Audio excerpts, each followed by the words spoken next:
আমায় যে কান্দন কান্দাইলি রে বন্ধু আর কত সইয়া। এই গানটা কিন্তু বর্তমানে অনেক ভাইরাল, আমরা সবাই জানি গানটা, তাই না? আমার সঙ্গে সঙ্গে গাইব। হ্যাঁ, ওই আমি তোমার নামে নালিশ করব। কি হবে?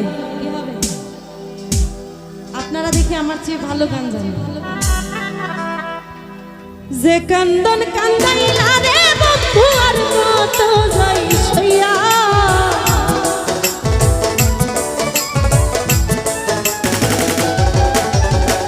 যে কান্দন